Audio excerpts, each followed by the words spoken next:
And we are live. I want to thank everyone for tuning in to a very special edition of the People's Podcast this evening. We have a magnificent guest with us tonight, one who is going to give us some amazing information as well as inspiration. And that is none other than a doctor himself, a scholar, a student of religion, God, an activist, an entrepreneur, a family man, and someone who radiates the energy and spirit of Allah wherever he goes throughout humanity. None other than our brother and reoccurring guest, Dr. Imam Murad Muhammad. Assalamu alaikum, sir. Walaikum salam. Thank you for inviting me. And it's indeed a pleasure, and I am honored to be able to come on for the second time. Yes, sir. Wonderful. Yes, sir. Well, we want to get right into it, sir. We have so many questions about boxing promotion, doing for self, unity. But we want to start with you are someone who can, a primary source of someone who got to witness and communicate with the most honorable Elijah Muhammad. Can we start off there with one of your favorite memories with him? The Honorable Elijah Muhammad, I was only 10 years old, and I was taught by my brother, Musa. And Musa used to speak to me sensationally to bring us into Islam. Mm. And I didn't know anything of that because my mother did not want me to leave her. And I said, I will never leave you, mother. And my brother started taking me to the masjid. At that time, we called it the temple.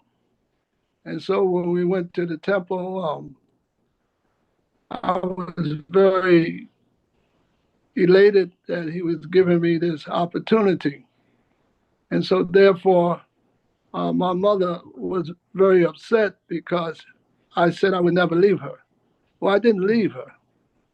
I just wanted to be with my brother, my oldest brother, to be able to give me what is Islam, what is this religion, and so far and so on. And so when we was with Minister James Shabazz, and he spoke so well, and I fell in love with becoming an Islam. So I decided to go to be an entrepreneur, and I became an entrepreneur, and I built my own restaurant called the Feast from the East.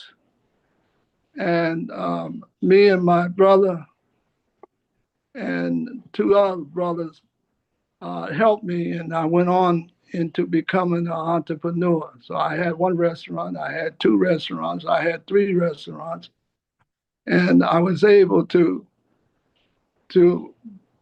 come in the will of knowing how to do for yourself. And that's just what I did.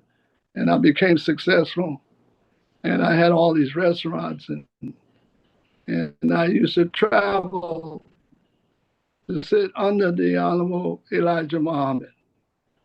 And I went on one night, on one day, pardon me, and I went the second day, and I went the third day, and I was sitting up under him for 14 Sundays. And I liked the idea to sit up on him, but I was late for the 14th. And so when I was late, I decided to do something I shouldn't have done. And I told the brother, lieutenant, he was a captain. I said, brother captain, you properly released, sir. And why did he leave? I don't know. He might have thought that I might have was part of the Honorable Elijah Muhammad family. So I knew how to drill. I was a drill master. I drilled all around the country. And so therefore, I wanted to be able to drill. So I told the brother to end, about 40 on the half step, hip, haw, hip, haw. I took over the whole entire men that's sitting under the Honorable Elijah Muhammad. And here comes Supreme Captain Raymond Sharif And here come what's his name, Yusuf Shah, and the Honorable Elijah Muhammad's son.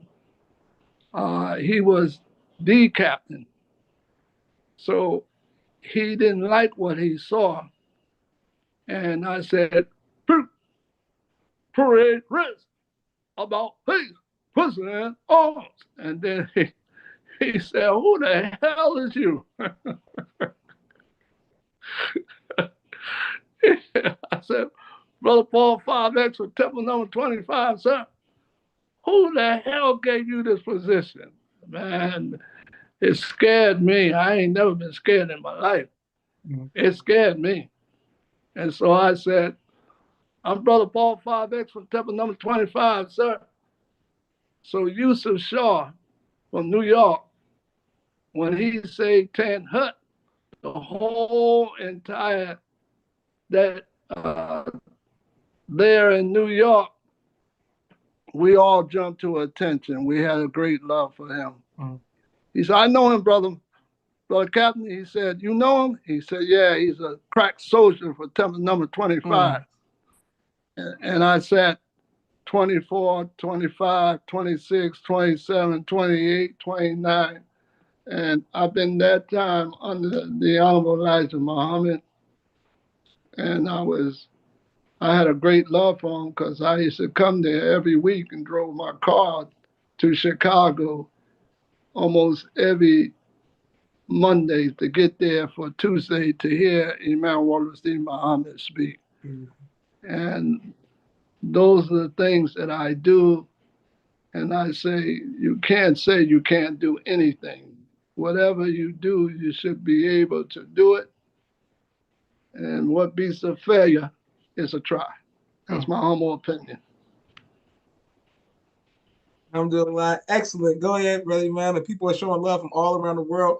Walaikum salam, Sister Mimi, brother Kente, Sister Naima, Sister Annie. I mean Annie Wright. Happy Savior's Day, Ramadan, or the happy holy month of Ramadan, which both are fastly approaching. I'm glad you brought that up about Ramadan, brother Imam. What uh, what do you say to all of the Muslims who are watching, and people just period, but primarily the believers of different, some are Sunni, some are Shia, some Al Islam, some say nation, whatever it is, that we all get to come together and fast and pray together during the holy month of Ramadan. What advice do you give about the importance of our unity, staying together and praying to Allah? Well, I've always liked to speak about the female and Okay. how strong the female is. And Ramadan is we fast until it's time to fast. But the Honorable Elijah Muhammad helped us tremendously because he did it on a holiday, and usually it's like Christmas. And so, therefore, during that time, when you had to break your fast, it's at 5 o'clock in the evening because that was a short time to do your fasting. So, therefore, it was good for us. Mm. But now we know that it's every month that it comes after the holiday comes in. So now, like just recently, we break our fast at 7 o'clock. Now that's a long time to fast. But we became used to it and we learned how to fast. But more important than that, the fasting is we love our wives. We care to hold them, kiss them, and surely make love to our wife, but not through the holy month of Ramadan. Mm. And during the holy month of Ramadan, even though it was only up to 5 o'clock that we was able to do it today, now, if it came in that month, because Ramadan comes in every other month, every so months, I mean 6 months that you have to do it. But more important, it it's something that allowed us to understand who the female is and who she lives to do what. We don't know that. Mm, So I always learned and I found out that the woman is called woman. mm, Now, why is it woman? Now, I used to have about 30 women that used to work for me. mm, And I used to tell the brothers, I said, listen, don't look at that skirt. We don't have to worry about the skirt. I said, woman means that the female has the gift to be able to help us as men. mm, Because your wife always tells you you can do it. Don't mm, say you can't do it. You can do it. And they motivate you. They motivate you because they like to look up. What they looking up to? Looking up to their husband. And this is why they pushes the husband to be able to do the things they're able to do. So when they come in my office, I said, leave them skirts outside. mm, I tell the brothers, I said, because they're gifted in the ability that God has given them. mm, And that is not just being a man. You know, if an animal was running after your husband and he's fighting that animal and she's trying to run with the baby, but so happened the father got killed, the man got killed. So now what happened? She is going to protect her baby. yes, sir. She would cut it in the eyes, she would cut it, she's going, that's the man. That's the ability that she can be that man Mm, to protect her babies mm, if in fact that the man couldn't make it. But the key to the fact is this. I say to the brothers that we know Adam, we know Eve, Adam and Eve. So Adam and Eve, if you're not married, you are half a man. mm, You have to get married to complete yourself as a man. mm, And so therefore, if you are married and your wife says, well, let me ask you a question, sir. He said, she asked, who do you love? He said, I love my mother. I said, who else do you love? I love my mother.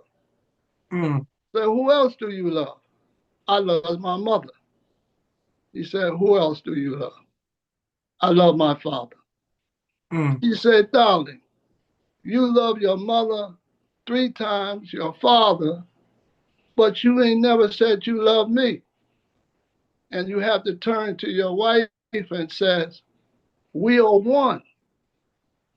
Adam and Eve is one. mm. Okay. Now we are married. I don't have to tell you who do I love.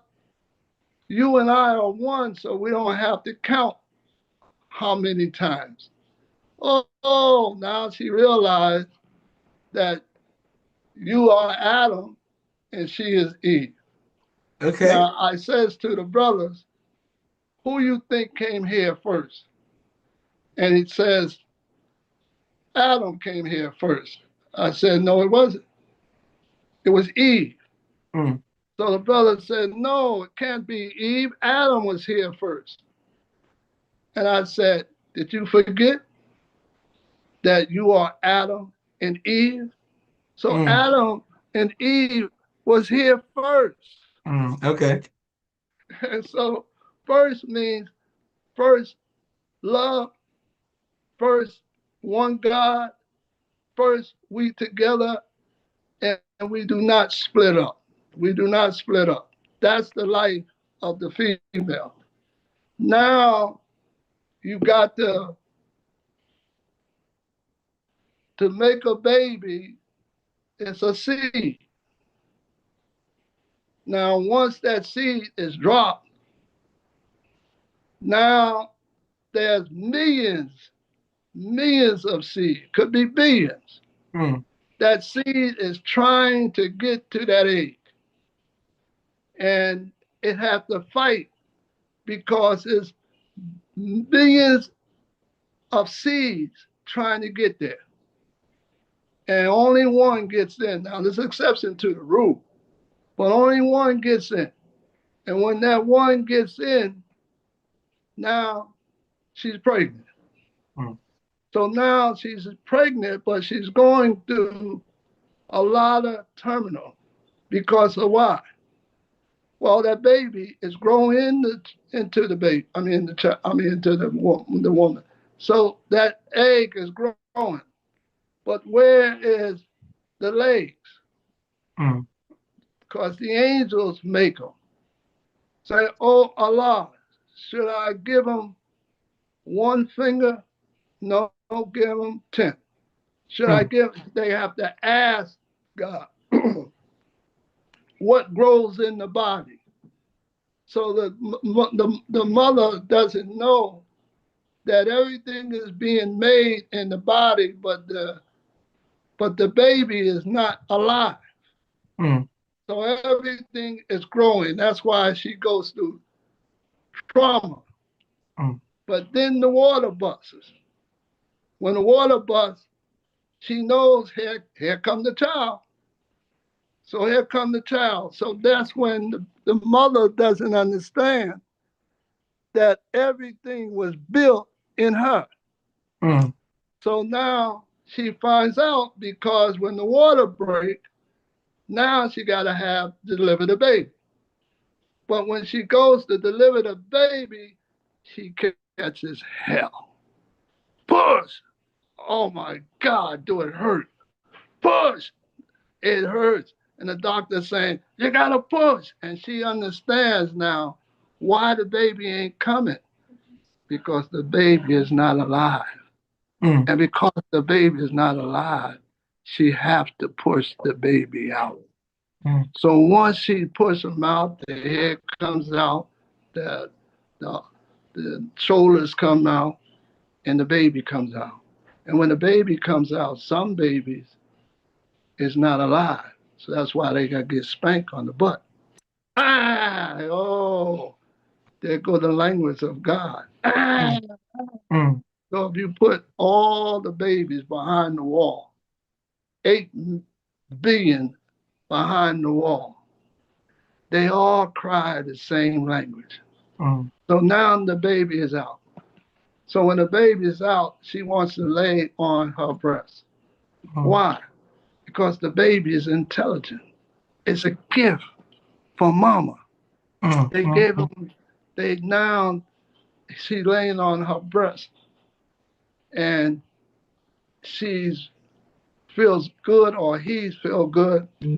And therefore, the baby needs to eat. This is so how intelligent the mother gave the baby. So she looks for the nipple and he or she finds the nipple and she sucks on the nipple. Because why? She's hungry. She's Mm. smart. Mm. But here comes the milk. So when the milk comes, because it takes a long time because they don't stop. That's what they have those 5 senses for. You call them 5 senses. Yes, That's, sir. so anyway, now the baby is full and she or he lays on the breast. But guess what? Mama, Allah erases the pain. Mm. Now, is she a freak because she just had another one? Mm. And then she had another one. And you Mm. ain't think like my grandmother, she had 14. Mm. Now, are they freakish or what they building there? Okay, so now the baby likes to be clean because she's known to be clean. So she will cry. He will cry. The baby is crying for what? Because it can't talk our language. So they're crying. The mother knows the baby. Oh, she's sick. Oh, she had to be changed. Oh, she had to be clean. Oh, she had. So that's why we men don't control the baby, mm, mm, because we get upset and spank them, and we rough, we tough. And some fathers want to treat them like tough men, like a dog, and treat them like that. But you're not supposed to do that with the mother. The mother tell you what, you don't touch this baby, because your rough hands might hurt him. You might shake him hard and break him or her neck. So the mother have to teach the child. She's the only one raises that baby. mm, When she spanked them, she don't spank them hard. She knows just what to do, how to say things to her. So we don't even teach our children, where did our five senses come from? mm, It came from your mother. mm, It was a gift from who? Your mother. And so now you have to raise that baby. That baby cannot go to the father until the baby get like 11 years old, 12, mm. because the mother have to raise that child. And then the child is given to the father, because there's a real world out there. Mm. And we the only one can teach our children what a real world is all about. Mm. Now, I want to tell you, we sometimes we look at Jesus. Jesus went to the river, Yes, sir. and when he went to the river, he saw a woman at the river, and he said to the wife, he said, "You had five husbands. Now, can no man is married to one wife? Mm, Five wives. What do you mean, five wives? No, Allah never said wife. He said, you love your five senses. okay. That's your husband. You make love to it, you love it, you teach it, because why? It has nothing to do with anything physical. There's nothing physical with Allah. So therefore, who is she kissing? Who is she hugging? She's hugging her common sense. Mm, mm, That's what it's called. Common. Why Allah called it common? Because we all have the gift from that female. mm, And so therefore, it tells you, if you take on the six, if that woman takes on the six, she's out of her mind. mm, Because there's no sixth sense. There's mm, only five senses. So now she's growing. Now the children are growing. And the children are growing because now some of us go to baptize. And so what the baptizing is? mm, Baptizing is you got to go in the river, and they put you down 5 times, bring you back up, and you purify. Oh, hell no, you're not.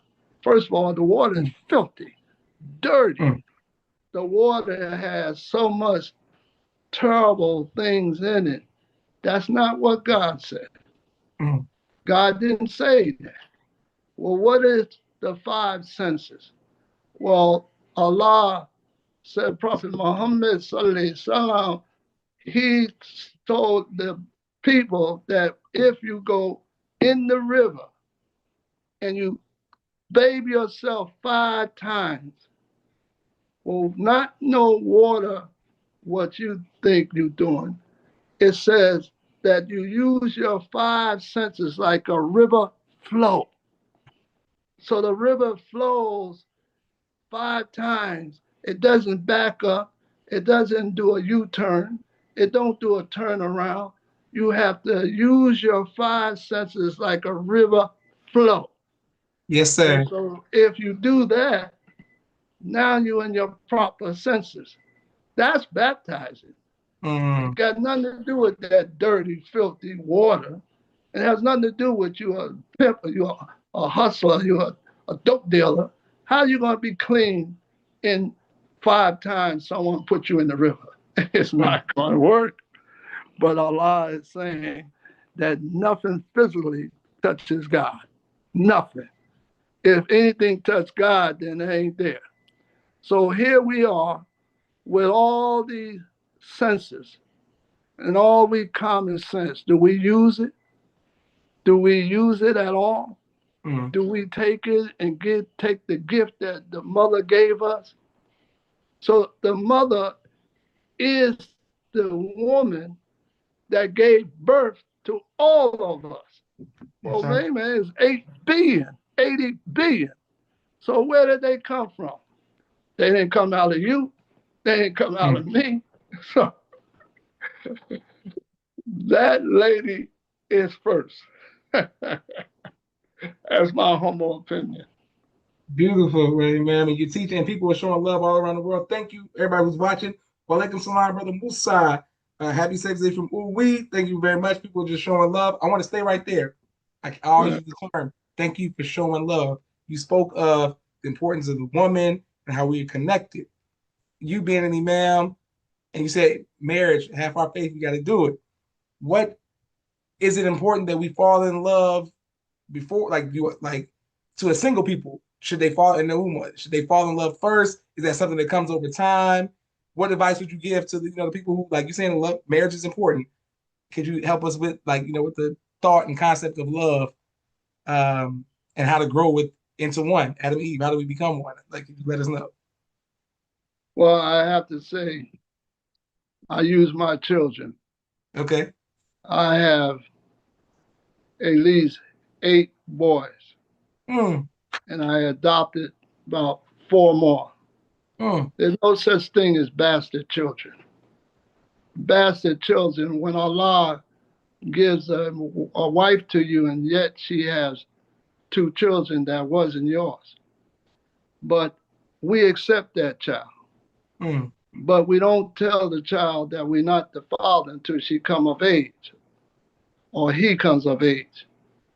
So there's no such thing as bastard children. Allah gave you that gift. mm, And you get barakas, meaning you get wealthy going into heaven when you take a child that God gave to you to raise. mm, And you raise that child till that child gets a certain age, then you tell them who their father is. And then, of course, you find out that the father never wanted to take care of the child, so they turn it over to you. That's a blessing.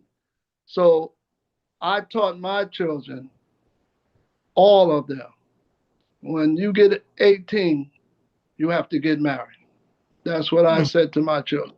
mm, And so they used to fight over each other. The oldest one tried to get his wife earlier than the one under him, and they battled. Well, the oldest one didn't want the young one get the child, so he got his at 18. The other one got it at 18. The other one got it at 18. The other one got it at 18. The other one got it at 18. And then there was one, which was the youngest one. And I explained to him that he had to get married, but he didn't get married. So I get a call. They all in college. All my children graduated and they got college. They make great deal of money, but they very educated because I taught them how to read the dictionary. You have to read the encyclopedia. You have to go, and then I used to play a game with them. The game was whoever can write better than the other one, I would give them money.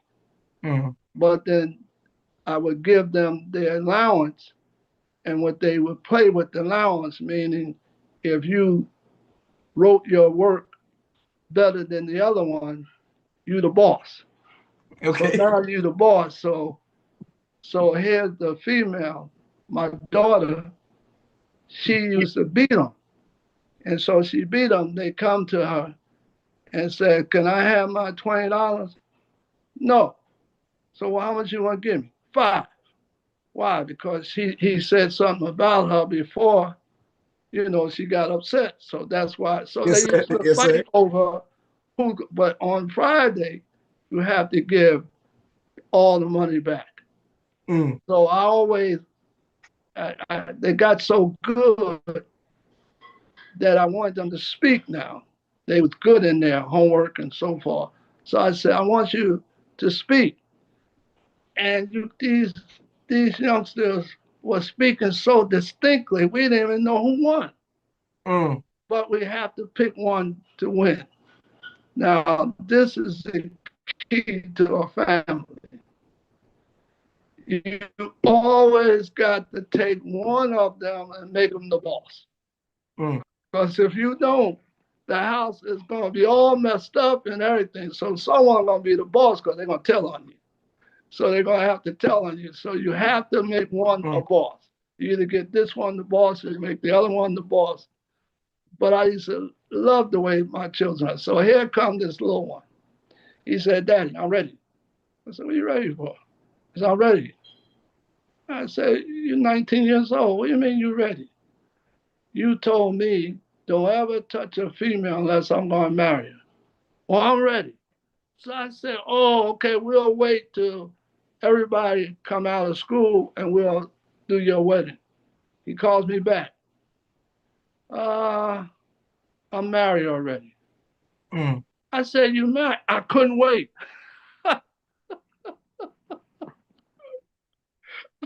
He said, couldn't wait. Those are my babies, man. I love them and they so unbelievable. And then, of course, when I married a female and she had 6 children, she said, oh, you don't need to marry me. I got too many children. I said, I don't care if you got 6, we'll make number 7. That's the woman. That's who she is. She's gifted. She motivates you. She makes you feel that you can't say you can't do it. Mm. Go out there and do it. Because the woman loves to look up at her husband.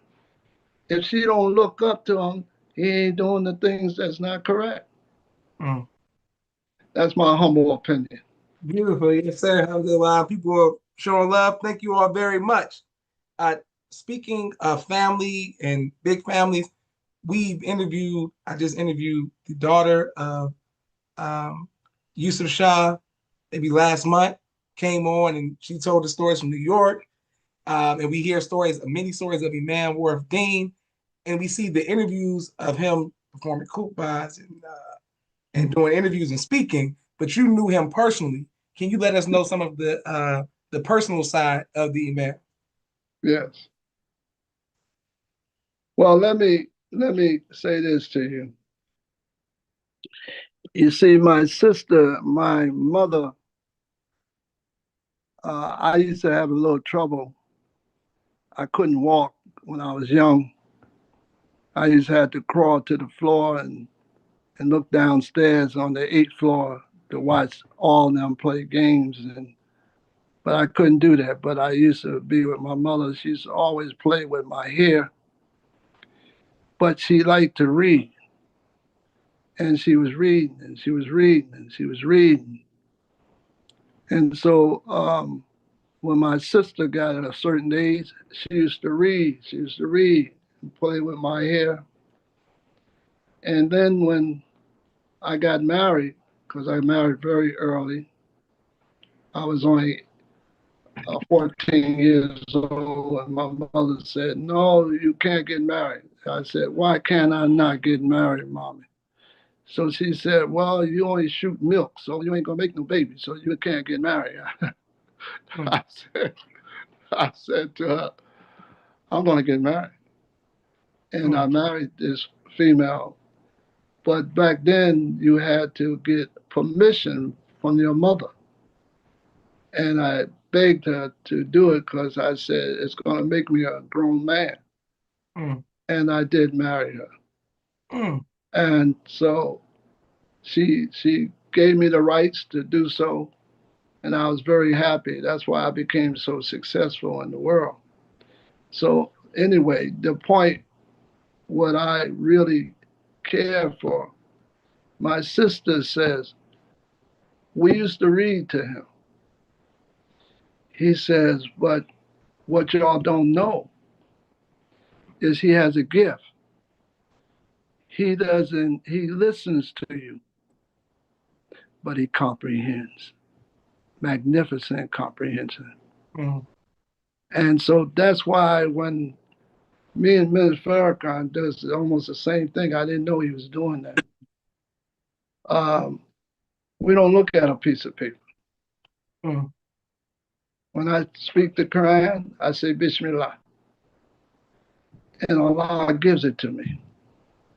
Beautiful. Allah gives it to me. He's closer than my jugular vein. Allahu So Akbar. how I became very close to Imam Deen Muhammad. Imam Deen Muhammad was sitting on my right side, and Yusuf Shah from New York was on my left side. But I was supposed to be the guest speaker. Mm. And it was 20 people speaking, and I didn't like the idea that I had to wait on 20 people. So I went to get up, and Yusuf Shah said, "Where you getting up?" And your leader sitting right next to you. Mm.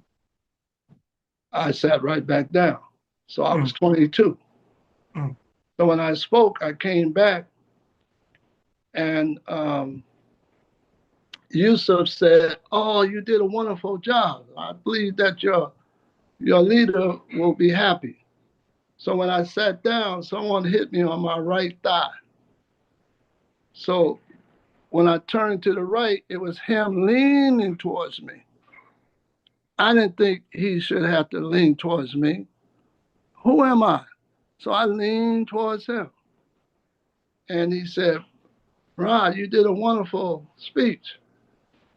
He said, "I'm going to make you my personal imam." I said, "Personal imam?"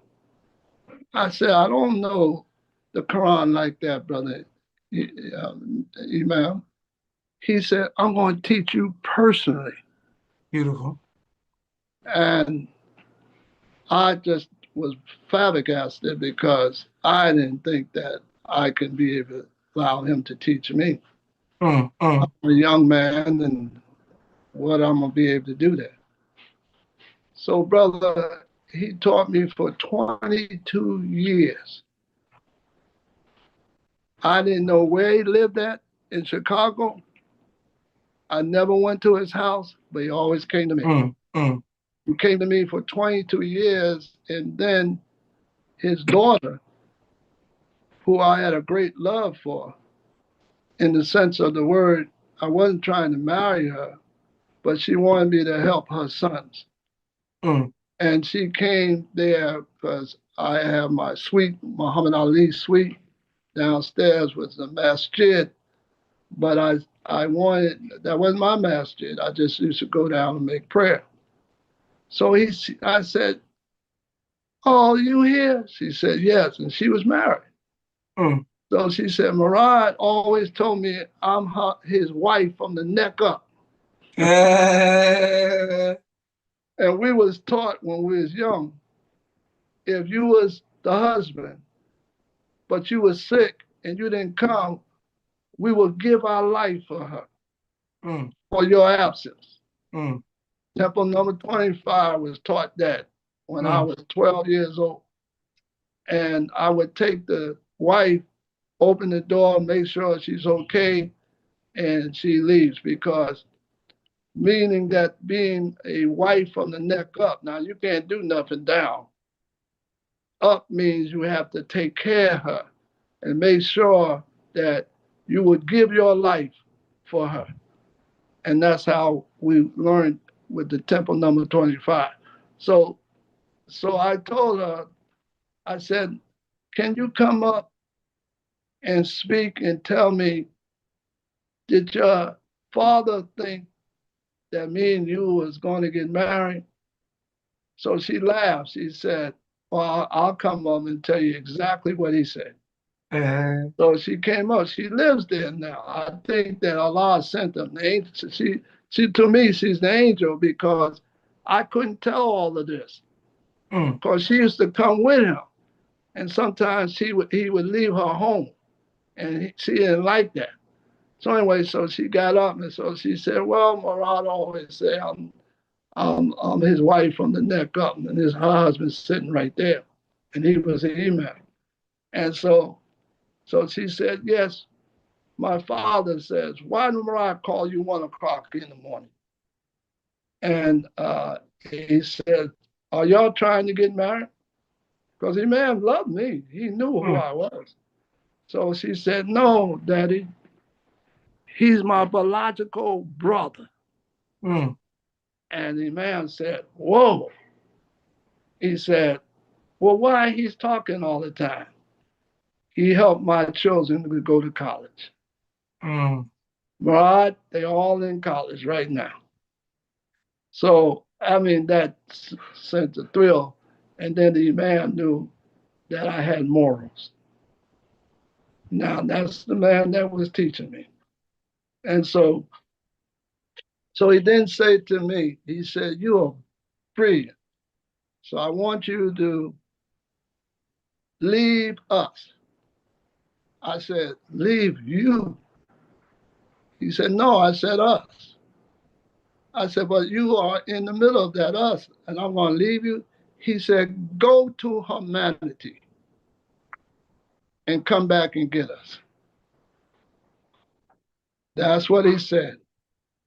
So your brother, and I'm not here to brag, but I own my rights with ABC, NBC, CBS, HBO, Showtime, pay per view. How in the world did I create all these millions of dollars? Mm.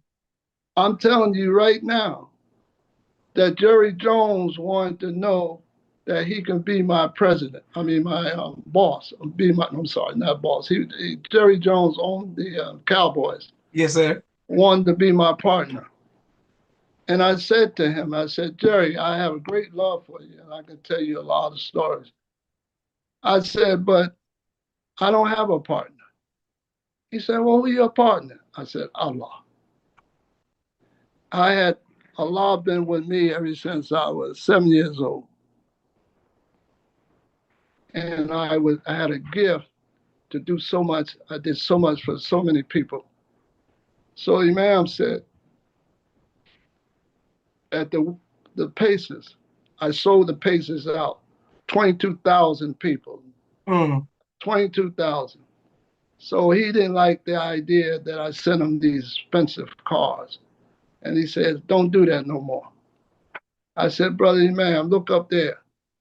He saw 22,000 white folks. He said, "You did what I asked you to do. You mm. crossed over." I crossed over. So I'm going to tell people out there, and this is why I want to make your your business much larger. See, Yes, sir. because what I do, I don't do just boxing. I do ratings.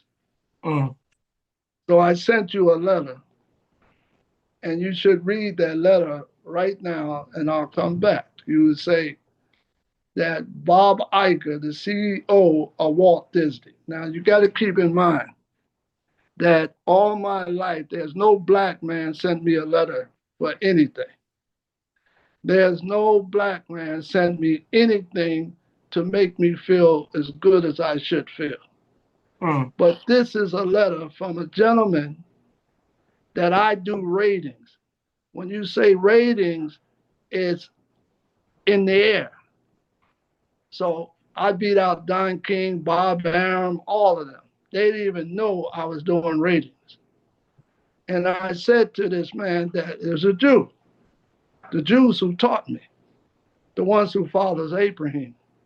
So the Jews always tell me how to get your money. Get your money in perpetuity, meaning forever. Don't ever let them take your money. You go in, you get it, because you won't get it going out. So they always teach me. Now, why they love me? Because of my ability to take them to a new level. So Bob Iger says to me, the CEO of Walt Disney, he says to me, Murad, I don't have a law degree, and you can't be president of ABC without that. I said, oh, Mm, yes, you can, because nobody knows ratings. I put my name and pull it out, and I put that Caucasian name in there. When I put it in there, he said, Murad, I told you I don't have a law degree. I said, no, you don't. You got my name. I put it under Bob Iger. He calls me and says, Murad, guess what? I'm vice president, man. You did it. You did it. I'm vice president. I said, nope, I told you I'm going to make you president. okay. So I said, okay, this is what I'm going to do. I'm going to give you another bit time to do it. 4 months later, he like to fell out of the chair. He said, I'm president of ABC. That's big time, man. Now I got him into being the CEO of Walt Disney. Now that could be a lie, right? So read that letter. Yes, sir. And thank you for this beautiful opportunity. The letter states, the Walt Disney Company, to whom it may concern, I have known Murad Muhammad for 25 years and find him to be an honorable person. In all of our business dealings, he has delivered on everything he has promised. Sincerely, Robert A. Iger. Now that's on his letterhead of that company, isn't it? Yes, sir. Yes, sir. Now, where did that come from? Who did it? It wasn't me. Mm, It was Allah. See, Prophet Muhammad Sallallahu never went on what Allah asked him to do is travel. He never traveled. But mm, why is he number one today? Who made Prophet Muhammad Sallallahu Alaihi Wasallam the seal of the prophet? He is known all around the universe. Who did it? I sure didn't do it coming from the projects living on the 8th floor. mm. Now, how I was able to do this? So let me give you one more. Yes, sir. There was a deal named Walter Cronkite. I used to love him because my mother used to use this man all the time, and I used to have to run to school. It's about a quarter of a mile. I had to run to school, eating my cake, and trying to get to the school that the bell for the bell rings because I used to watch Walter Cronkite. Mm, So Walter Cronkite, I love movies. My wife tells me that why did you go to movies by yourself? Maybe she thought I must have had a girl with me because I love movies. But then when she would come, and if it's a nice movie, then she will watch it. But if it's a lot of shooting and killing, she falls asleep on my shoulder. But okay. she would Okay. always go to the movie with me.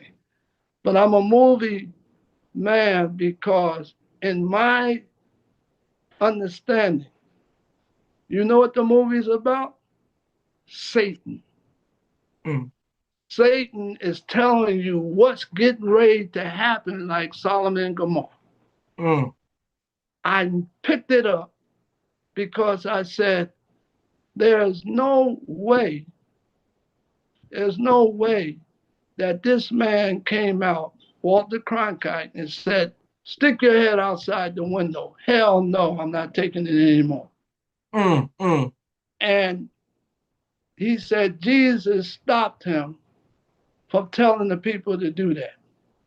So he told them, don't do it no more. So Mm. now he comes out with pajamas on, slippers on, and he's telling you that God didn't teach him that. Jesus, he always used Jesus. Jesus didn't tell me that. So now they hired the Black Panther Party. Okay. Now the reason why it's Black Panther because they've got black uniforms on. Mm, And so they paid them to shoot him down. And I kept saying to myself, they gonna let us on national TV shoot white folks down? Black man gonna do that? Oh, something's wrong with this. And so I sat there and listened. Curtains open, lights shine. And man, them three guys with black uniforms on, because they were Black Panthers, they made sure they knew they were black, and shot him down. My God, you mean black people is now shooting down white folks on TV? But I'm sitting there, and the people in the back was jumping up. Ratings, ratings, we got the ratings, we got the ratings. I said, what the hell is ratings? So I went to the library, looked it up, and found out that is where the money is at, the ratings. So I decide that I am going to see two Jews, billionaires, went to meet them and asked them that I would give them 20% of my money if you bring me where I need to go. I used to say, he said, well, where you want to go? I said, I'm like James Brown. Open the door, I'll get it myself.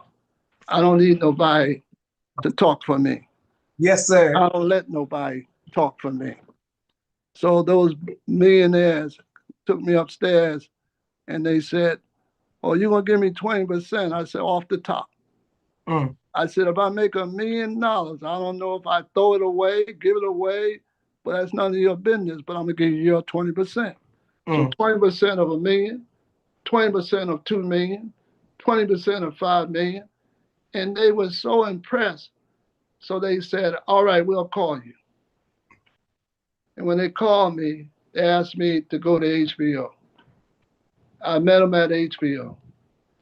And the man said, you know, these are two friends. They do all the old fights. They do all the old fights, and that's all they sell to everybody. All the old fights. They're millionaires. They're billionaires. So he said, you're a very upright, decent young man. He said, but these are my two best friends. That's who take care of all of the TV networks. He said, well, what could you do? I said, I do ratings. And now thought travels 114 miles per second. Okay. I know, he says, 21 years old, this black man don't know nothing about no damn ratings. He said, you can do ratings? I said, yes. He said, well, where are you doing ratings at? I said, Rawway State Prison. What? The prison? They burning the prison down? That's what those brothers was doing in New Jersey. Burning the prison down, took all the officers and made them like slaves. And this what really shocked me. They sodomized the warden. Now, they didn't care if they died, they didn't care. All they wanted to do was get them back. So the guy says, you can do ratings? And I said, let me show you my contract. It says, exclusivity in perpetuity, meaning forever. And so I gave him the deal. So I brought in a brother named Eddie Mustafa, was Eddie Gregory the Flame, to fight this murderer. He killed two people. He was in jail, and yet I made him a superstar. So I decided to use a phrase, would you pay me to go to jail? And them Caucasians came from everywhere and packed that place. I won Best Program of the Year, and I've been with HBO for 50 years. Now I'm with them. I said, well, wait a minute, man. They're only giving me 2 fights every 2 months. So I went to ABC. I went to CBS. I went to HBO. Okay. I went to uh, NBC, and I went to Fox Network, and they gave me the ratings. Mm. So I do 500 million, $550 million on ABC, 790 million on CBS. I think it's 900 something million on NBC, CBS, ABC. Now, now Don King and none of them know that. They know it now because they were here.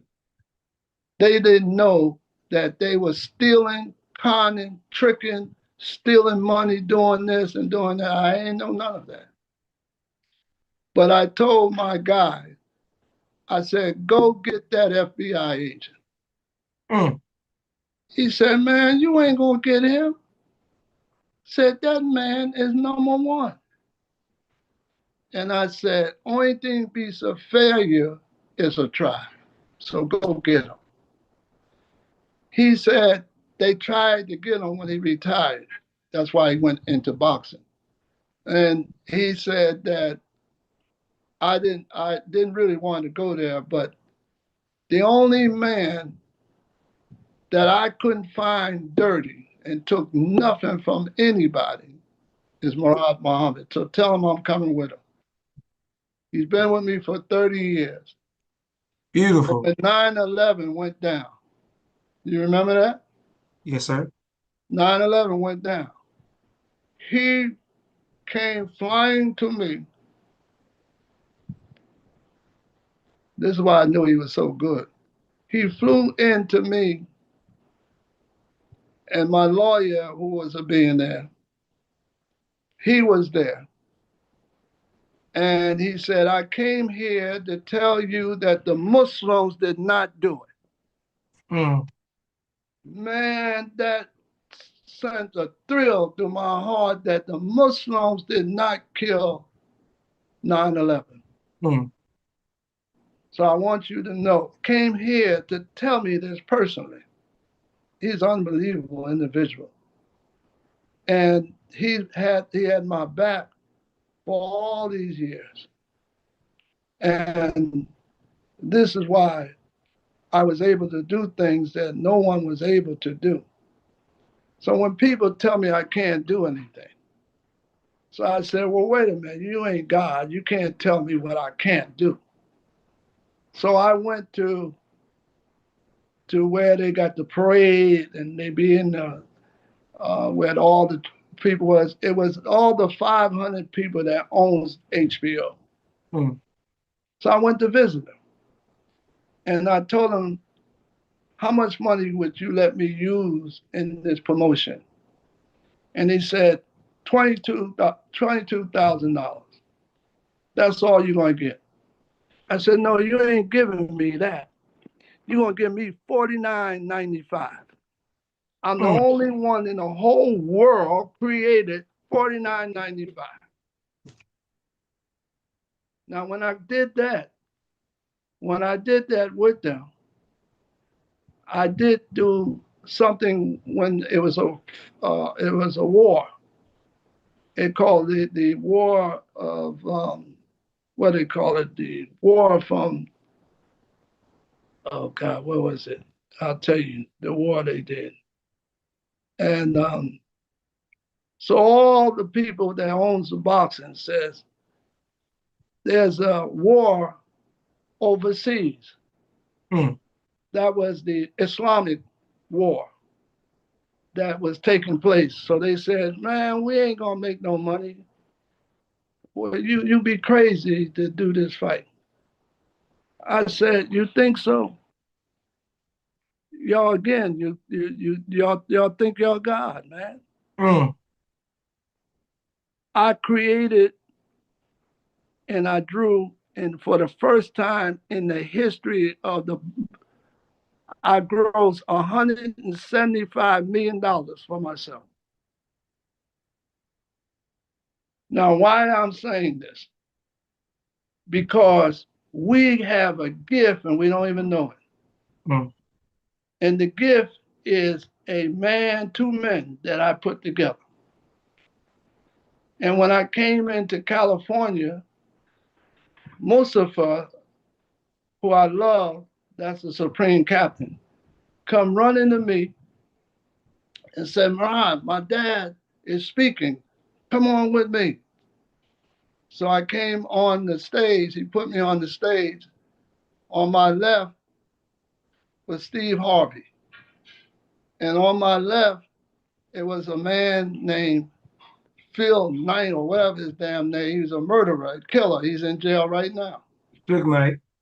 And Phil Knight, that's him. So the brother came and said, Akib, he said, yeah, I can understand your language, but he lit up a cigar. So when he lit up the cigar, I hit him on his leg. You know I'm a great martial art, fifth dan black belt. And that's how Muhammad Ali came and got me. He said, you beat three senseis in one night? Yes, you coming with me. And that's at 21 years old. I've Mm. been traveling the world with him. But what happened is, so he, so the Phil Knight, he says, I said, hey, brother, let me tell you something. The brother that just told you to put that out, I guarantee you it's about 5 or 6 people here with you. But Ms. Farrakhan got 250 here with him. So do you want to lose your life? I think you better put that cigar out. And he put that cigar out. And so then I didn't get involved with Imam Muhammad and Minister Farrakhan. So I didn't get involved because I didn't think I was invited. He said, you put us together. So he Mm. calls me and said, why are you up here? Why are you not up here? And I said, brother Imam, I said, you didn't say I can be invited. He said, but Mariah, it was your deal. Come on upstairs. So I came upstairs. When I came upstairs, I heard the brothers were 6 feet tall. There was about 25 out there in the lobby upstairs on his floor, Minister Farrakhan. And so he kept saying, Murad, Murad. And I couldn't see him. And then the brother, the river separated and I saw him. So I'm hugging him. He said, you should have been here. You've done a wonderful job. Mm. He said, tell Minister Farrakhan that I love him. I love him. I love him. And anything he wants from us, I'm giving you the rights to give it to him. So, whoa, so I walks in there, I saw his wife, his daughter, all of them, everybody was there. The brother that used to be married to the daughter, he used to be the manager over the things that we do. So I saw him that just came out of the what do you call it, the hospital. Okay. But the way they picked him up, I said, oh, he just can't get up. It's good. And he turned around and he saw me. You know why I say these things, brother? The reason I say these things because you got to be a liar to tell something that is the truth. Mm. So all this is what's real. Yes, sir. And so brother minister says that, uh, and he said, brother Murad, and he put my arms around him, and he turned me to the brothers, and he said, y'all don't know the gift this man has. He said, what he has done and brought us together, me and Imam, he said he's been doing this for years. Mm. And we could never put us together.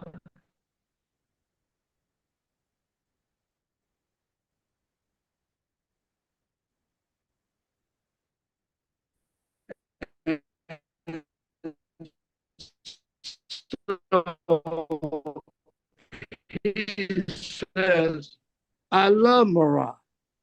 Okay, brother Imam, Murad has all brother, out there brother and Imam, can you hear said, me? whatever y'all want. Yes. Okay, just want to make Can you I hear want me? to make sure. Yes, sir. I want to make sure we can get this. Now, go ahead. Are we listening? So he said, whatever Murad wants from you, give it to him. Mm. And I said, Brother Imam. And sometimes I call him Imam, and he said, no problem. And that's a long story. So anyway, he said, so I said, Brother Imam Wallace Muhammad said he loves you, he loves you, he loves you. And whatever you need from us, we will give it to you. And that's when we united. And then Mustafa, the captain, I love him. But he Supreme Captain, he said, you want to unite us? He said, but I need to go talk to my dad. I said, no, you got to put your uniform on because you'll look just like your dad. Well, I have to take the pictures of you being like your dad. He said, okay, can I go and visit him? He did. So he calls me back. He said, Murad, are you sitting down? I said, yes, I'm sitting down. And his voice says, Assalamu alaikum. I said, may I ask who I'm speaking to? Farrakhan. And the reason he said that, because one day I told him that Imam Wallace Muhammad told me to call him Wallace. Say, if you call a Muslim by his first name, you must love him. So don't call me Imam, call me Wallace. I said, then what did he say? He said, there you go again. So Mr. Farrakhan got me back. He tells me to call him Farrakhan. Oh, do I love those men. And so I've been trying for years to unite them. And then Mustafa called the Imam up there in Connecticut, and he used to be with Yusuf Shaw. He taught him real well. And he always said, he's like Yusuf Shaw. But I said, I can't talk to you, Murad. You don't run this place there in Cleveland. He said, I'm in Connecticut. He said, so I got to talk to uh, the brother there. And he said, would you take care of my son? He said, yes, sir. He said, I will give my life if your son is get hurt up here. He said, oh, so he wrote him a letter and sent it to him. And who spoke for the United was Mustafa. He did a magnificent job. He spoke because you know what that piece of paper looked like, right? His daddy. Yeah, I knew that was his words. I mean, he did a wonderful job, and all the brothers from California was there, and it was so many people because he made me the imam over top of all the brothers. He sat them all down. He just said that boy got a gift, and Murad got a gift, so I'm gonna sit all y'all down. He sat down Yusuf Shaw, son, and he said, I don't mean to sit you down because your father taught me and I ain't finished teaching you. He said, but all these brothers, I mean, these brothers came in the 60s, in the 70s, in the 80s, but he was a doctor. He was a doctor. He said, I'm putting Murad over top of all of y'all. And I didn't know that I had to do that. And so when he gave me that, so when I told him, he said, you always bring us everybody and sell this building out. But it takes me 6 months. But 6 months is over. So I'm not going to put that weight on you, but you're going to take over this. And so I said, I am. He said, yes. He said, but I don't want you to have to sell anything else. I said, did you put me in charge? Yes. I said, I overruled you. Yeah, you overruled me. Yeah. I said, yes. So he gave me all, and all the brothers submitted to what I want. Remind me of a long story. Remind me of what went on with Minister Farrakhan and stuff. So I said, okay, I'll build this masjid back where it should be. Mm. And so he says, Murad, how you doing? I said, what you want, the good news or the bad news? So he says, well, I want the good news first. I said, yes, I sold it out. He said, you Mm. sold it out? Well, what's the bad news? I said, I don't know where to put all of them. And that's how we close this deal. And he says to Mustafa, oh, I love him. I love this Farrakhan. He says, you know you got two fathers. Mm. So he said, Dad, yes, you're my father now. Who else is my father? He said, Murad. Mm. I have great love for him because we went to New York and he stood up and told everybody, it was about at least 500 brothers. They was all imams. And he said, my father and my Murad Muhammad, we are now going to make the money that we deserve to have. My father agreed, and that's what we're going to do. So Imam said, come back and get us. You is us. Mm. The MBT is us. The NOI is us. We're not here. We're not here. I'm going to do what now I say we. I speak French now. Yes, I said sir. we. There's no more just me. There's no more of that. Now, if I came on the show, I can I can start again. If I come on the show 25 times, I can tell you 25 different stories. That's my ability. But what I want to do is take you to the air, take you to the air. Yes. Because if it's right there in your city, what city are you in? Atlanta, Georgia, sir. So if you're in Atlanta, Georgia, which is a beautiful place, if you're in Atlanta, Georgia, it's got to be 500,000 of y'all. Now, if you got 500,000, everybody is going to send you $1. Mm. That's Mm. $500,000. Yes, sir. Now, $500,000 would work, but yet all of us got 1,000. Now, 500,000, that's 1,000. Look what I built. Mm. But who gets the money is me and Ms. Farrakhan. Mm. And the reason why, and I said that because he's listening. When Mm. I said it, I said, you take care everything on your side. And on my side, I would take care of everything for Imam Warrith Muhammad's community. And he said, well, what you going to do with the 30%? I said, the 30%,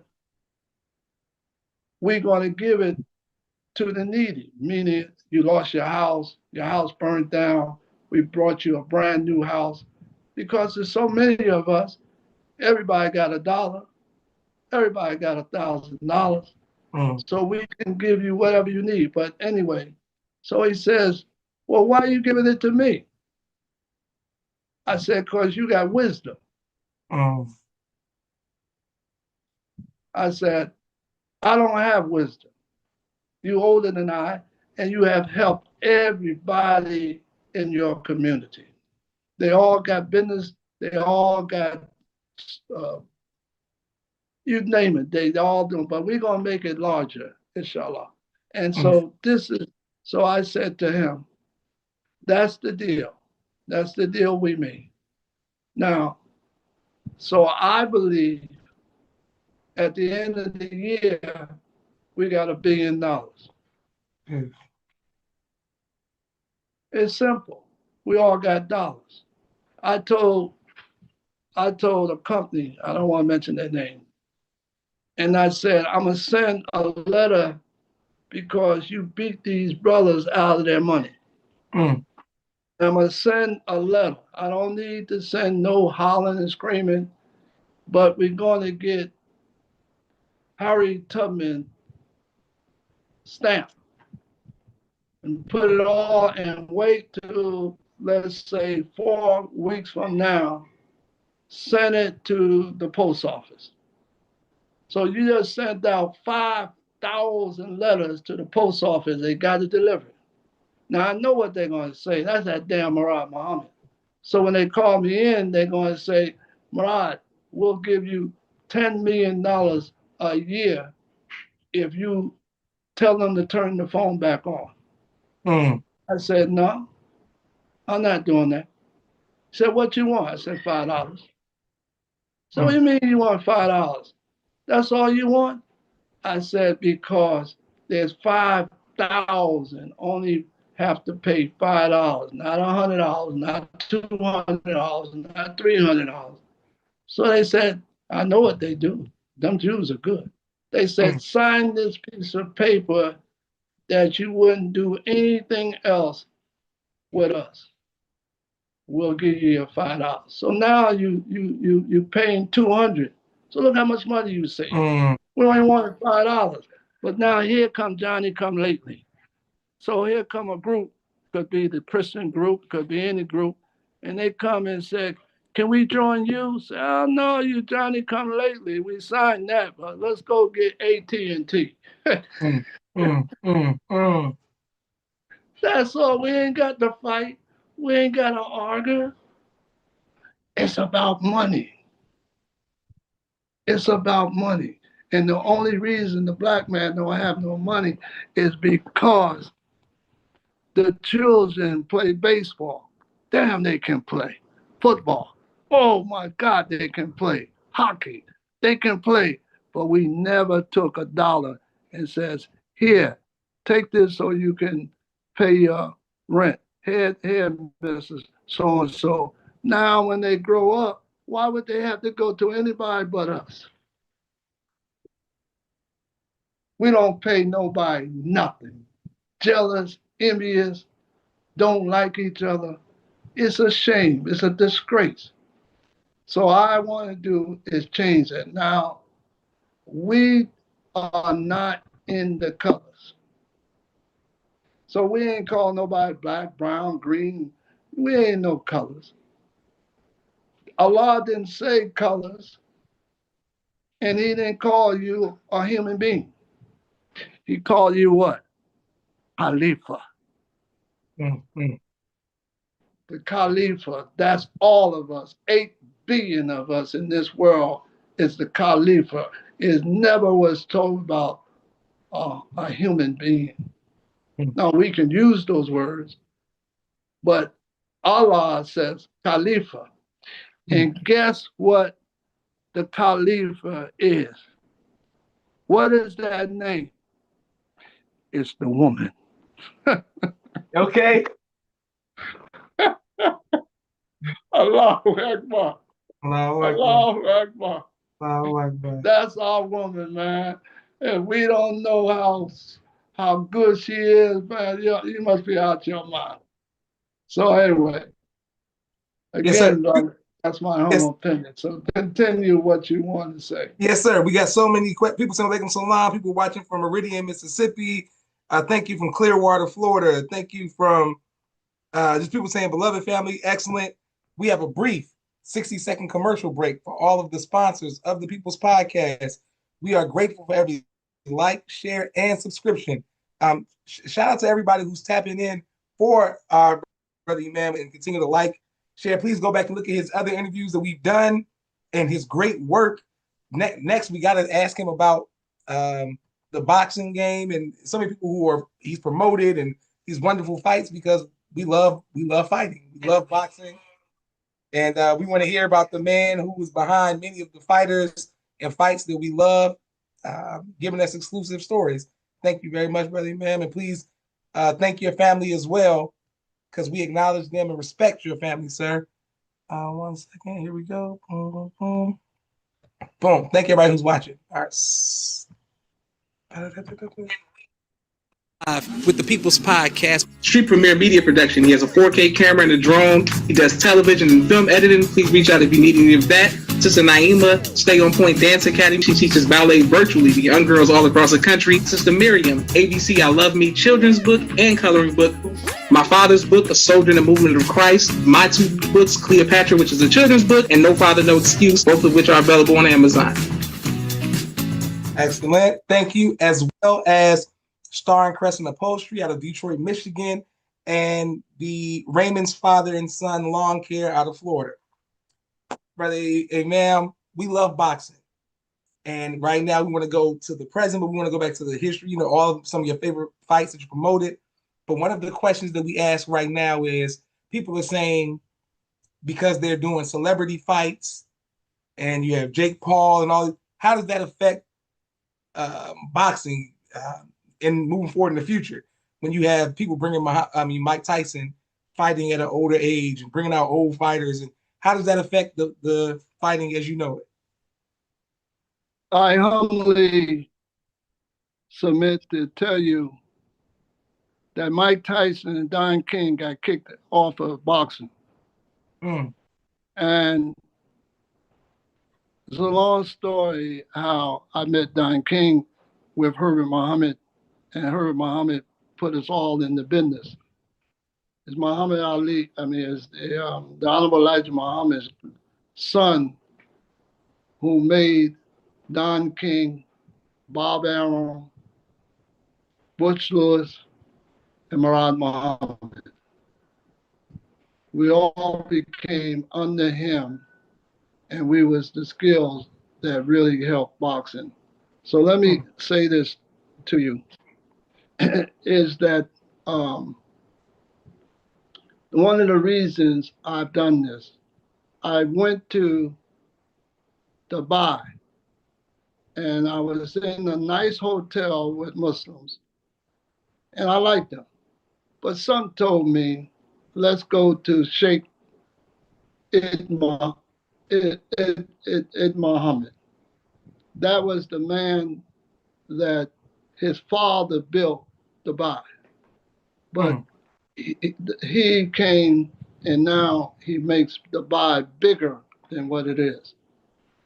And so I decided to go and visit the 7-star hotel in Dubai. When I went to go to the hotel, he said, well, who are you? And when I told him who I was, he said, can you come back tomorrow? I decided to come back tomorrow.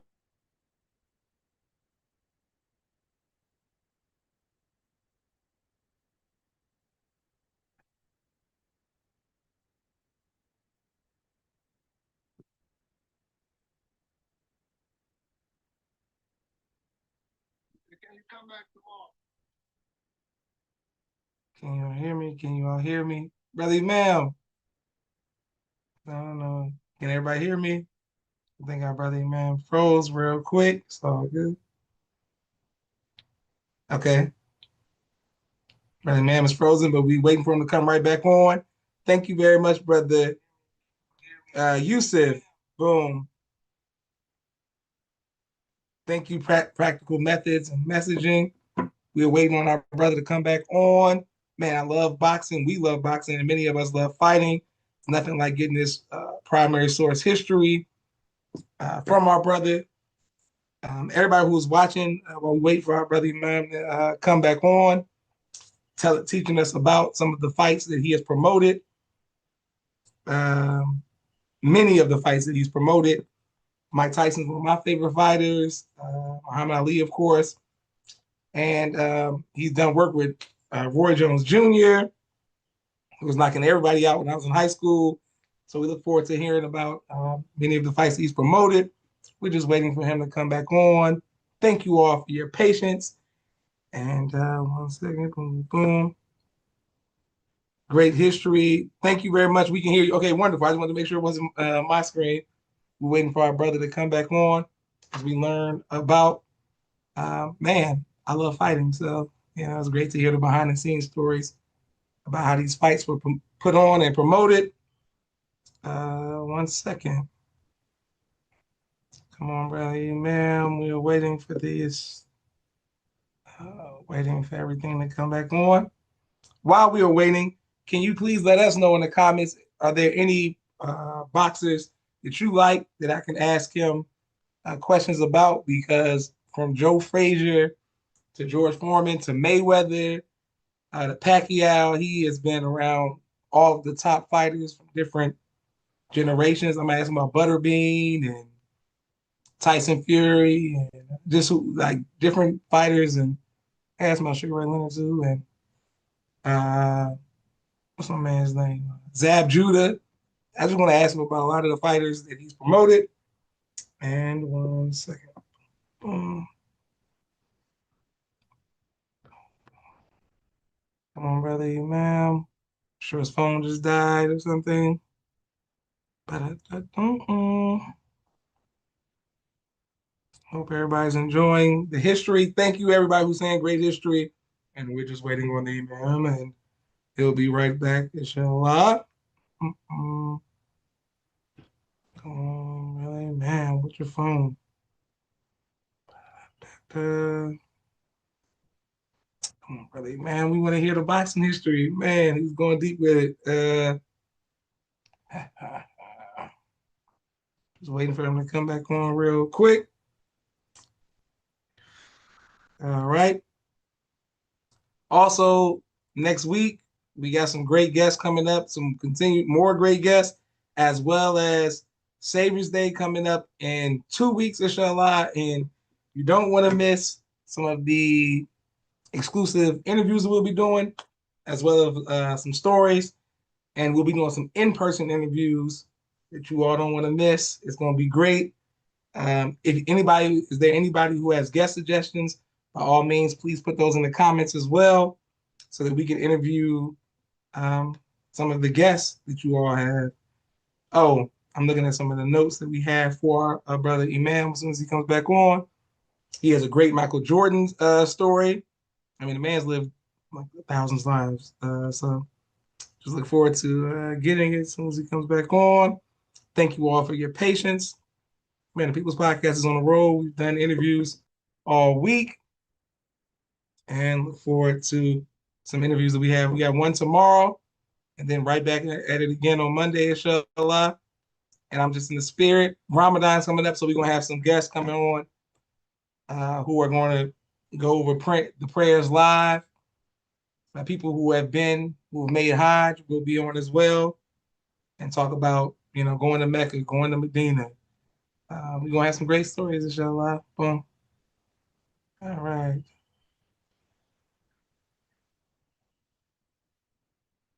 All right, here we go. Really, man.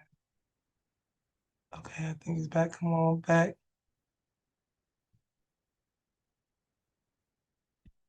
Come on, man. Really, man. We're waiting on him. Thank you all for your patience.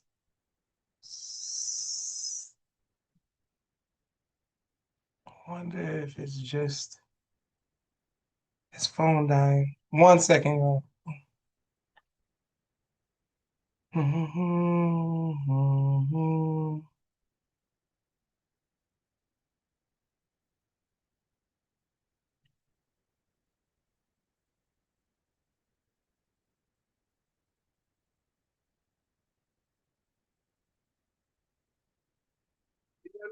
Yes, sir. Are you coming back on? Yes, I'm back on. Okay, I don't see you. Let me see. I'm on. It's it. Here it go. All right, you should be there. Wait a minute. There you go again.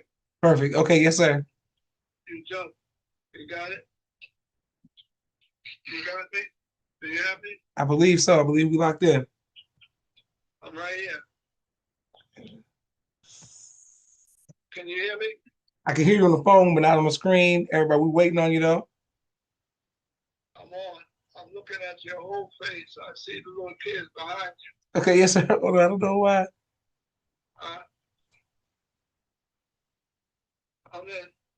Yes, sir. It's not allowing. I don't see your. You got to turn your camera on if possible, and your. Yeah, I'm on. I can see the whole. Yes, sir. But I'm saying, can you allow your camera to come back on? I'm asking you to turn your camera on so we can see you. Boom. There we go. Thank you, everybody who's watching. All right, we good. Boom. Okay, boom. We back in. Go. Yeah, I got my. I can see my whole face. Can you see me? Yes, sir, brother man. We right here, and thank you, everybody who for your patience. Okay, we continue to listen to your story. We're talking about boxing. Yes. So let me tell you what's going on by me being over there and being in the seven-star hotel. And Yes, sir. they they um they loved what I was going to do.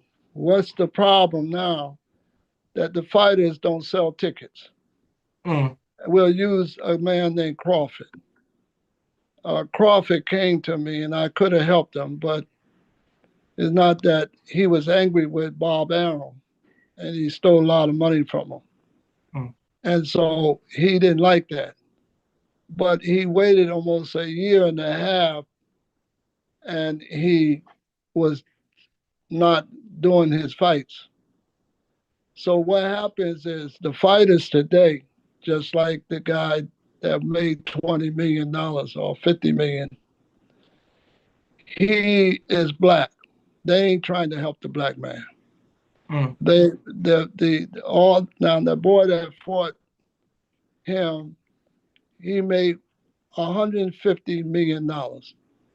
He thought he was going to come here and knock out Crawford, but Roy Jones Jr., who was my fighter, helped him tremendously and showed him how to beat him because Roy fought a heavyweight yes, when sir. he was a middleweight, and he beat that heavyweight because I made the deal to get him.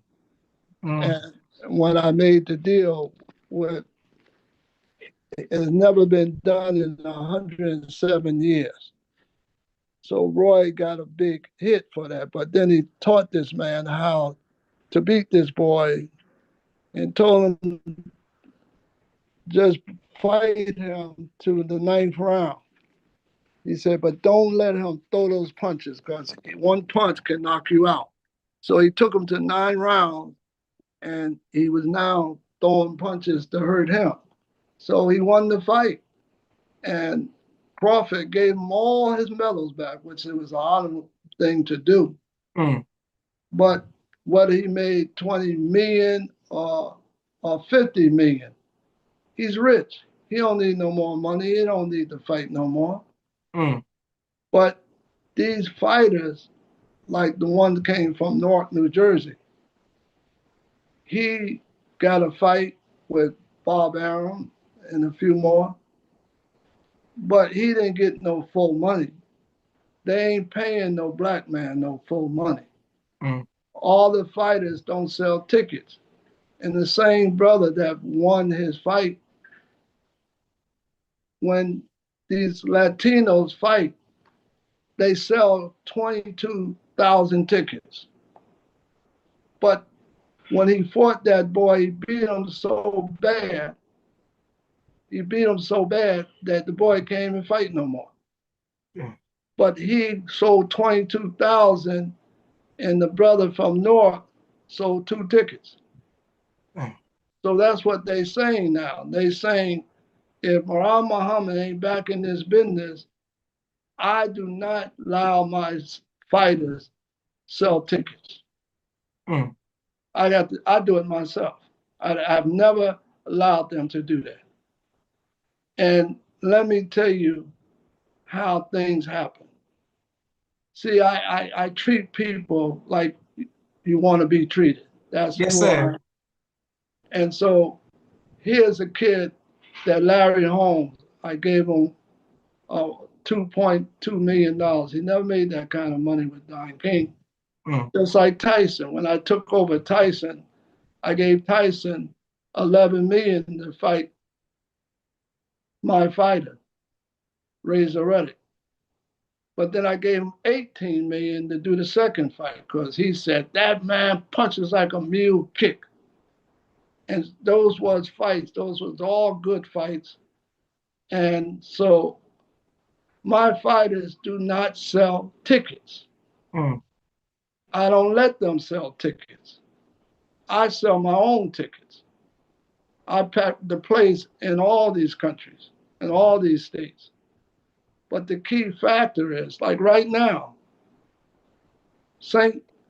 Martin's is an excellent place. We should all be there. Mm. And I'm trying to get most of us there, but we don't have to put no more than 1,100 there, just 11. But we getting ready to do 10 fights in this country that's owned by an African American. I'm using the name African American. He's not an African American. He probably he speaks a different language, but he's the president. I never had a president. I had senators, I had mayors, I had a Mm. whole lot of different people, but I never had a president. And so this man loves me, and I'm getting ready to do a show there, and we should be there. You will find out it's the most beautiful country there is. And you go if you go to different Republican, that's a beautiful country. But them countries you have to go by boat. But his country, you fly in. It's the only country that you land right there in, in St. Martin. Yes, sir. So I'm trying to get us all to travel because it's money to be made. But at the same time, you can put your whole show on, and your show will go all over. And that, I mean, this is not difficult at all. I mean, this is something that we can do.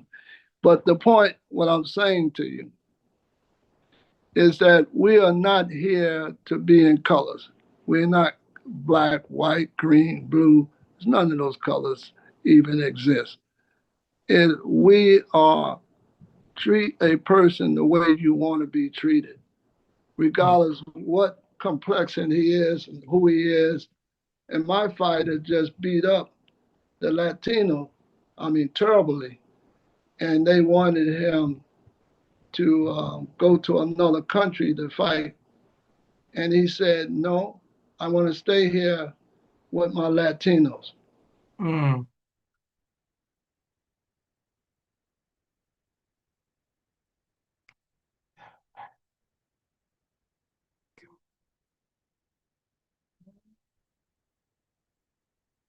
Mm.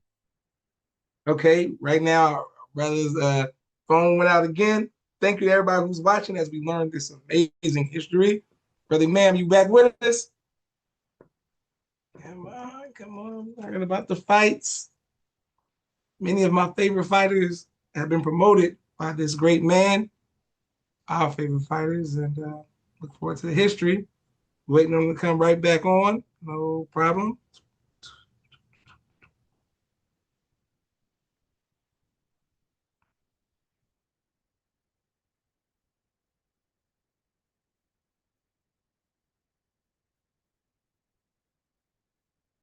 All right. Oh man, that's great. All right. So while we're waiting, let's just talk about what we are talking about with the man. While you're waiting, some of his favorite fights that he promoted.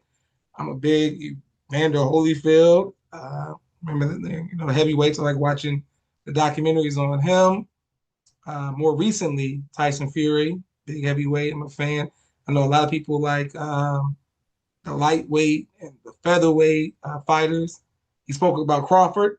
I like Crawford's power. I think that his walk. I like the way he walks out. He chooses good artists, and I'm more of a heavyweight uh, person who like to watch heavyweight fighters. I don't know why everybody's waiting. Who you all like to fight? I mean, who do you all? What type of boxers do you like? Come on, brother, man. He's coming right back. Waiting on him to come right back so he can finish telling us about fighters. But number one for me is none other than Iron Mike Tyson. I would have paid, whatever it took to see him fight in his prime.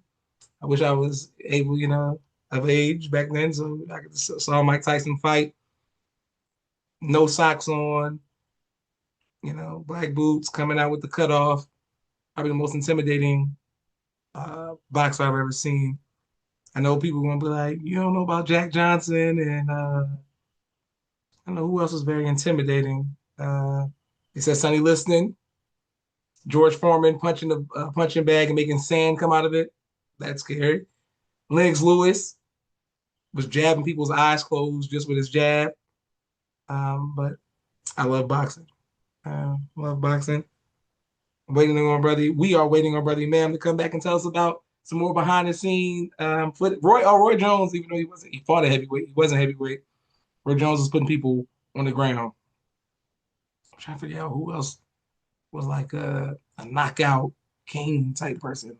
Here we go. Okay, the Imam is back. Thank you all very much for allowing me to hold it down until he came back. But we definitely gonna ask him about the Imam.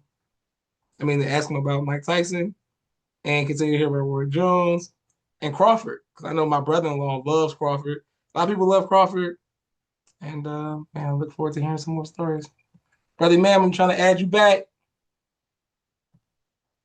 Please accept the promotion. Boom, we accepted it. And just turn your camera on and we good to go. Thank you, everybody who's watching. Get some great history. Woo.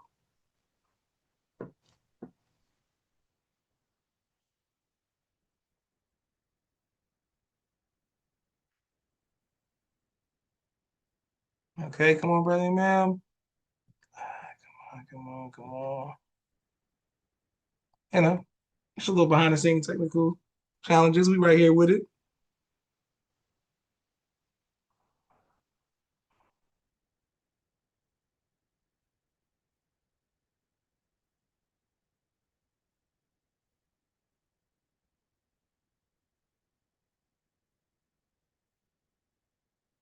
Come on, brother, ma'am. Okay, we're waiting on him. Anybody who's watching, if y'all put in the comments some of you all's favorite fighters and or boxing matches. Um, trying to think about some of my favorite fighters. Think about fights. Oh, De La Hoya Mayweather. Uh, one of the greatest fights I've saw on YouTube. I didn't see it live.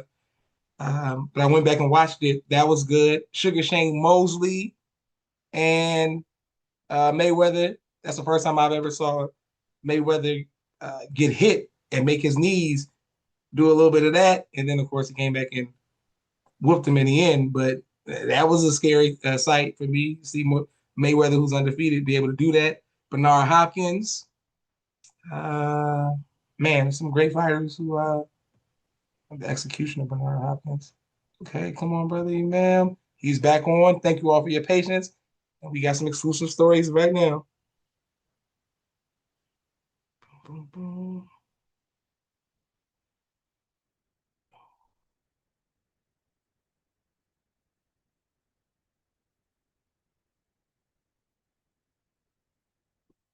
Come on, brother, ma'am. Here we go. Ba-da-da-da.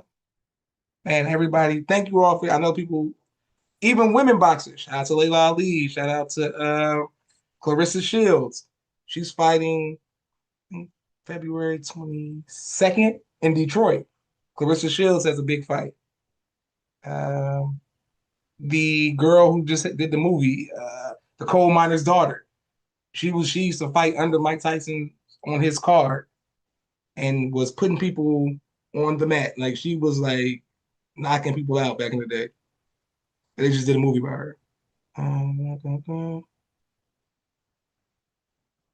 Okay, here we go. Come on, brother, ma'am. Thank you all for your patience. I see his name. He's just working with his camera. He's proud to say he's a pioneer. So we're patient with our brother, um, our great guest. Yes, start video. Brother, man, we waiting on you. Walaikum salam. Thank you, Sister Washika. You are happy Savior's Day to you too. We are showing love. Speaking of Savior's Day, if you all are going, I look forward to being able to get some in-person interviews. That's something I'm very passionate about.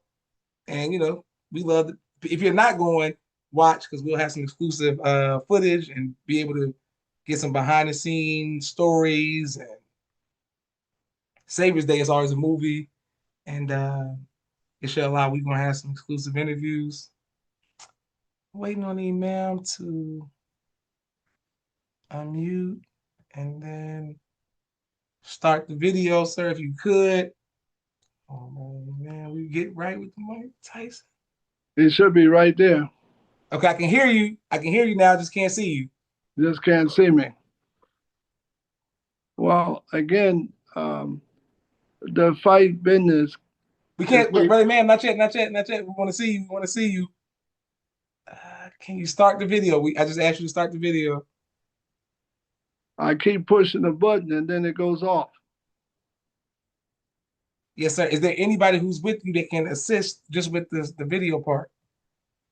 The video part, I'm sending it to it you. just jumps and goes and jumps. Let's see. I sent a request to start the video again. I see somebody in the comments saying Sugar Ray Leonard. Absolutely, can't go wrong with Sugar Ray Leonard, as well as everybody knows about No Mas with Roberto Duran. He beat him real bad. He didn't even want to come back out. And then you got Tommy the Hitman Hearns, and that whole era. They was slugging. They was throwing punches. They was going at it. Yeah, Tommy the Hitman Hearns. My sister Naima really loves Martin. She always talks about the hitman coming on the show and beating Martin up. All right, come on, the video. Brother ma'am, are you able to press the video? They try to hide me there. I should be there. Didn't Can come you up. see me there? Wait a No, minute. sir, not yet. Uh, I can hear you. We can hear you. you can hear me? Yes, sir, but you can't see you, brother ma'am. Well, you don't have to see me if I'm talking. Can Okay, you? yes, sir. Is there any way that somebody can assist with just trying? Because we really want you to be seen, for the history to just say your voice to see you as well, if possible.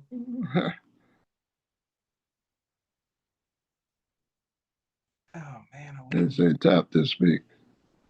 Do not speak.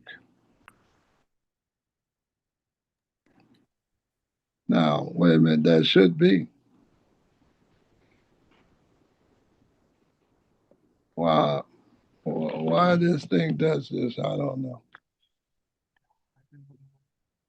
We gotta get you on the camera. Let me see what it's saying.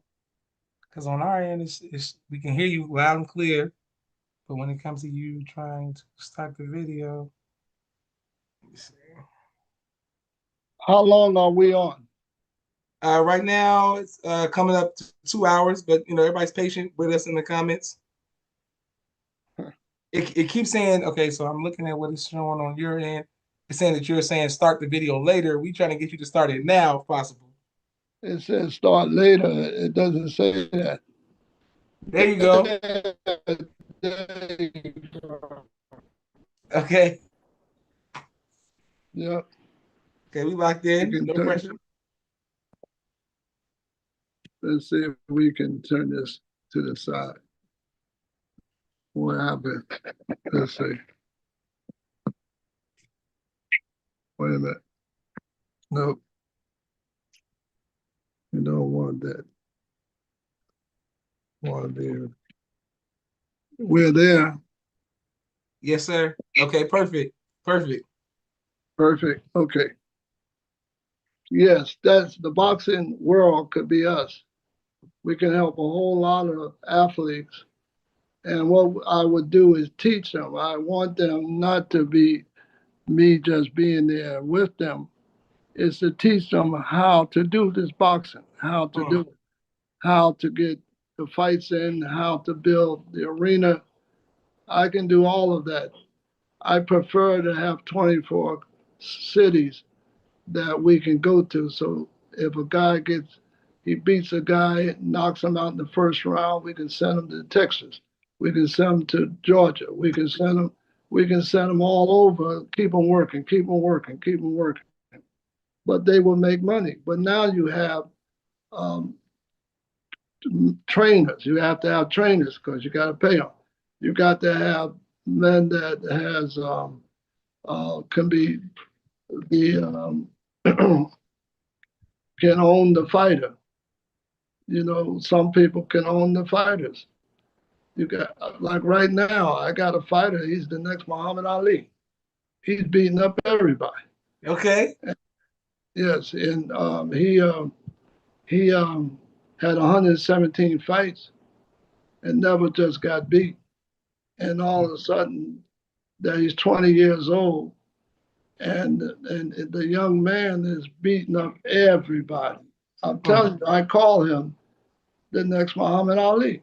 mm, And so I mean, it's something that I do, and because these kids can fight.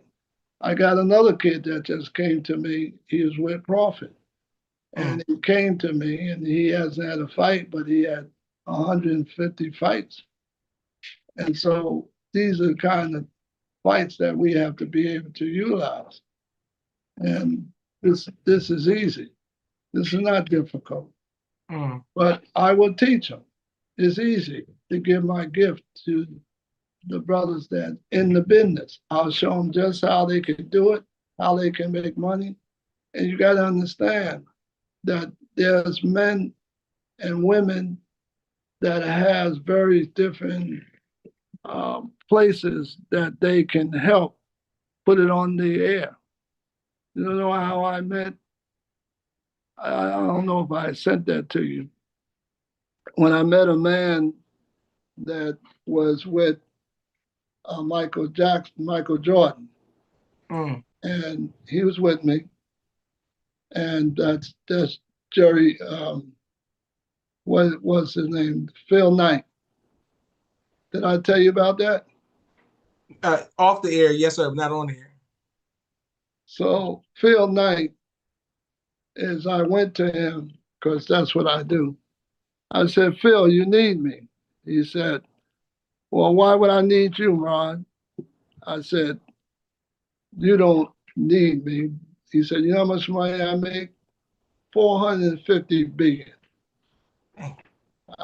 He said, whoa, you do know. But I ended up being with him, and he introduced me to Michael Jordan. Mm, And I'm the one that launched Jordan Brand. So now I did it because Budweiser was paying me, but I wanted to get in the children's bedroom. So I had to get rid of them and put him in the center of the ring. mm, And that's how I sold what he has. But all of them, Shaq O'Neal, mother and father came to me and asked me to take Shaq over. I didn't want to take Shaq because I wanted to pay attention to where I was going. And so I told him, I said, go get you a Caucasian that knows the business. He went and got a rich man. And he took over and said, I said, give him 4 years. They did just that. And 4 years, he shook their hand and said, thank you for coming. But they told him how to become a billionaire. That's mm, why Shaq O'Neal's a billionaire today. Now, I've done that many times because I wanted to spread what I'm spreading, and I wanted to be able to help who I'm helping. And I'm trying to help people that has the ability today. Collectively, we're powerful, we are strong. That's who we're supposed to be. And we're not trying to hurt nobody, but a lot of these people out there got selling things. We got the money to buy it. mm, We have the money to buy it. So we would help everybody that got something that's good for us. You know, we're just not going to eat that. You can't go to McDonald's and all of that. That kind of food is no good. But they don't know that. They let them children eat them anyway. but we're not here to knock anybody. You don't. You always come around people that's speaking and telling you the truth of what's going on. And there's a lot of things that's happening. Everybody want to get shot with a needle, and they don't want to know what's in that needle because they want their job. And that's why they dying. You understand why they dying. But we are not in the business to just try to stop companies. We ain't trying to stop companies. We're trying to help companies. But we can't help no company that can't help us. Yes, sir. You know. Brother Imam, yes. Thank you for your so many questions in the comments. We want to start, go back if we could. What Good. was it like promoting and working with Mike Tyson? What was that like? The two fights. What was it like working with him? I love Tyson, and because when they all that shooting and killing, they stopped him for fighting, and that's when I took him over.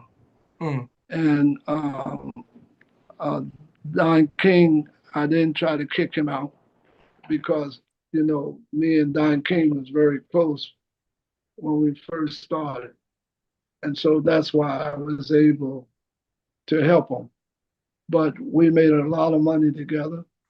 See, I only had 5 fights in my whole career with Bob Arum, 5 fights with Don King, and that's because they had the heavyweight, the other one had the light heavyweight, and I had the the middleweights, and I had all the brothers from that became good fighters. So yes, I those are fighters that can fight, and I had 50 world champions, and I've always took care of my fighters. I had 80 world contenders, and 50 of them was millionaires, and the rest of them made thousands. That was good for them.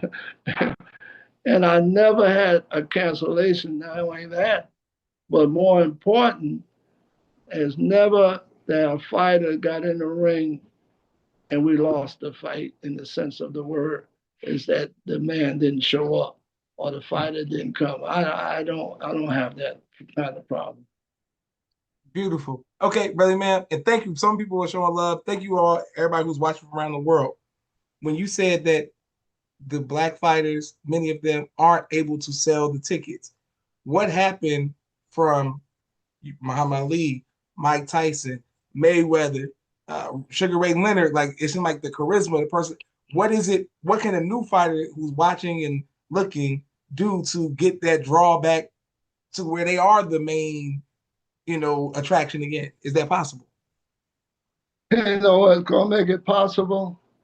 And allow me to say,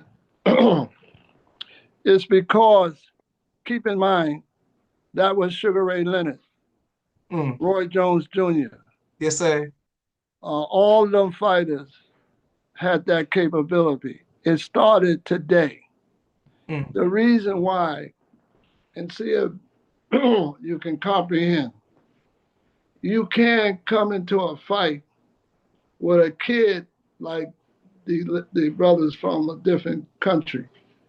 They literally sell 2,400 tickets, 2,000, 5,000 tickets. We can't sell that today. That's why you're not fighting, because you will knock that guy out in the first round, the fifth round, the 11th round. Mm. You can knock him out, but you ain't sold no tickets. Mm. Mm. That's what's happening now. It's not that nobody wants to see you. They can't make money with you. Mm. And this is Okay. why they're Okay. bringing all them Caucasians in these fights and the Latinos in the fight. But the Latinos get beat. They supposed to get 1 million. They get 300,000 Mm. because that's what they do. They cheat them, they con them, they trick them. And that's what's happening in boxing. But the way we'll change it is because Murad Muhammad will pack arena with 150,000 people where Pacquiao lives. He ain't never Mm, drew that. But everybody said I shocked the whole world because they was trying to take it from him, and then I put him in that fight overseas in his country. So yes, they just did 100,000 people. Listen, mm, 100,000 people. mm, And Jerry Jones called me and he said, Murad, no, was that Jerry? No, that was Bob Iger. mm. He called me and he said, Murad, you lost in Vegas because I did so much in Vegas. He said, you drew everything in Vegas, but they had 100,000 people in the arena. He said, but when you took over Yankee Stadium, you drew 110,000. Man, And guess what that was for? was it? Prayer. Yes, sir. Allahu Akbar. That was prayer because I do the impossible things that I never thought. See, 10,000 couldn't get in because 100,000. It was the holiday, and Yes, sir. when he did the holiday, you see, a governor came to me, and he came to me and he said, Mr. Muhammad, he said, I want you to help me to win for a governor. And I said, why would I do that? I said, because there's never a black governor in the state of New Jersey for 100 years. And it will not be any, I don't think, for me in my lifetime. Mm, I said, mm.